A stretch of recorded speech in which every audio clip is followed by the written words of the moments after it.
What's going on, guys? Back with another forgotten script. This time, it's an alternate version of Freddy vs. Jason.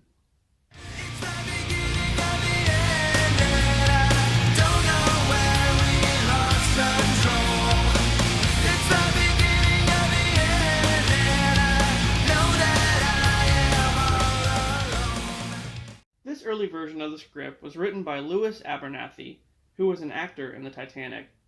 He wrote a couple of other scripts for other movies, but that's about it.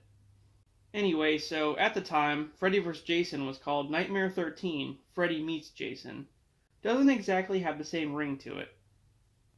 The script starts out with a girl named Megan who's walking down Elm Street. Dream children are out on the sidewalk playing hopscotch and jump rope, as they do, singing Freddy's lullaby. 1, 2, Freddy's coming for you. 3, 4, better lock your door. 5, 6, grab your crucifix. 7, 8, gonna stay up late. 9, 10, never sleep again. She comes up on an old house, and that's pretty much it. We jump ahead a bit to a group of teens in Springwood who are having nightmares. In this version, the town is well aware of Freddy, as opposed to the theatrical films where the town is always in denial. There's a scene where a reporter comes to town and interviews this cult worshipping Freddy. They have a big sign with a message on it written in blood. It basically says, "To the parents of Springwood, Freddy lives. Soon he'll come and take one of your children as his virgin bride. Then Freddy will, and his, upon her, and behold, a soulless child shall be born. The vessel for Freddy to rise and rule the darkness forever and ever." So all these cult members burnt themselves to resemble Freddy and shoot up this dream drug that allows them to conversate with Freddy in the dream world. Yeah, it does get a bit out of hand in some areas. So the girl from the beginning, Megan, has a little sister named Lizzie, who also starts having nightmares, and Megan vows to protect her from Freddy. As the Freddy cult is running wild, we get introduced to this cop named Murdoch, who stands up to them. And this guy is fucking crazy. He's like a John McClane type, but even crazier. As it turns out, he's a survivor of Jason. He even has a metal plate in his head from where Jason sliced him with a machete. Anyway, so the police surround the cult's compound. Inside, the cult's lawyer is trying to figure out a way to handle things legally, right after doing a huge line of coke. All of a sudden, the lawyer's head comes flying out of a window and hits one of the cop cars. Murdoch sees this and runs into the house, guns blazing, with an echo of gunfire ringing out from inside. And he laughs as he guns down the cult members one by one. Some of them even being young kids. Yeah, this guy's fucking wackadoo. So Megan finds out that the cult is actually after her younger sister Lizzie to be the virgin bride for Freddy, intending on all the cult members impregnating her, similar to what happened to Amanda Kruger with the Maniacs. Yeah, that's kinda dark. So Megan and her friends travel to Crystal Lake to dig up Jason, thinking that he'll be able to stop Freddy. After digging him up, Jason is pretty much just a lifeless corpse, like he was in Jason Lives. So then, they decide to shock him back to life with electricity, which ultimately doesn't work. Then they get his body and drive him back to Springwood. The teens pass by Freddy on the road, who's posing as a state trooper.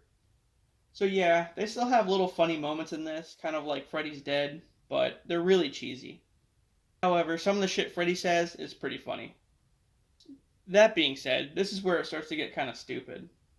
So, Jesse, Megan's boyfriend, dies facing Freddy in a dream.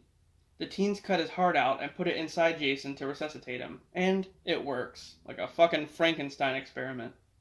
Don't worry, it gets much worse. After Jason comes back to life, he tries to kill the teens, but stops suddenly after Megan shows him a locket with a picture of her and Jesse inside. Jason, or Jesse, whatever we're calling him now, then reaches out to Megan, like he remembers her. Yeah, okay, this is great. Then Jason spends the rest of the movie protecting Megan from Freddy. They go to an asylum, which is probably Weston Hills, and they steal an ambulance. One of the teens, Erwin, tries to get in the driver's seat and drive the ambulance, but Jason shoves him out of the way and climbs in. Like I said, this shit's bananas. As Jason starts the vehicle up with the keys, an automated voice comes on telling Jason to put his seatbelt on. He gets really confused and one of the teens tells him to put the seatbelt on, but instead he just punches the dashboard, silencing the voice. I guess they're trying to make Jason funny, but it's just weird. Then the group heads to a church where the cult is trying to do this thing with Lizzie. A fight breaks out with Jason killing a bunch of cult members. Then, somehow, Jason gets to hell where he confronts Freddy in a boxing ring. Yep, that's what I said. The ropes of the ring are made of intestines, and each of the ring posts have a severed head on it. I'm not even sure how we got to this point, really. But anyway, there's an audience surrounding the ring made up of Megan, her friends, and some notorious killers from overtime like Hitler and a bunch of others. And Ted Bundy is the ring announcer who introduces Freddy and Jason. So this basically turns into an HBO boxing match. Freddy beats Jason's ass pretty bad. He stomps Jason through the ring mat, with there being water underneath. And then, as Freddy starts to drown him, we go to 1950s Camp Crystal Lake.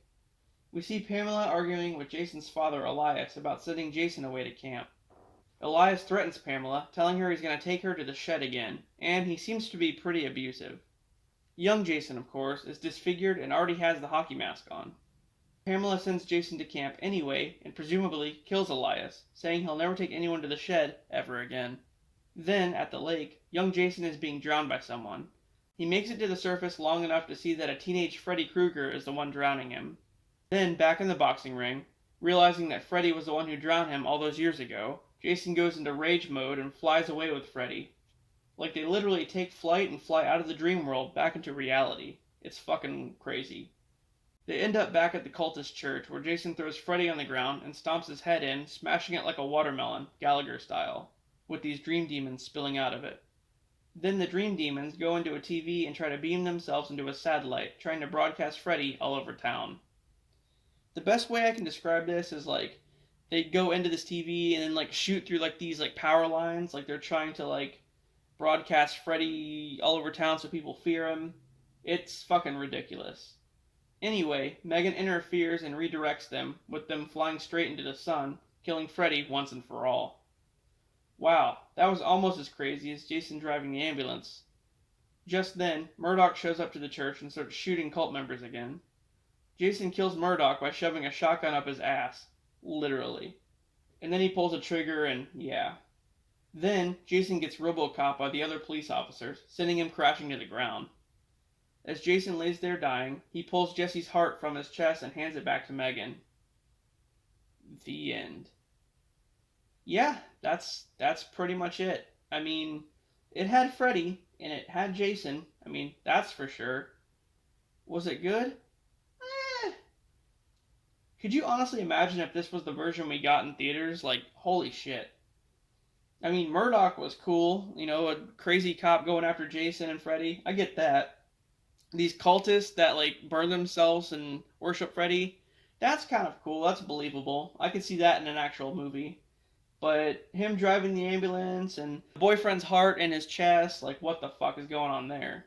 But, you know, Freddy getting killed by the sun, a death match in a boxing ring, and, yeah, Jason more or less being a good guy. Like, what the hell was going on here? Anyway, guys, as crazy as it was, I hope you enjoyed it, and I'll see you later.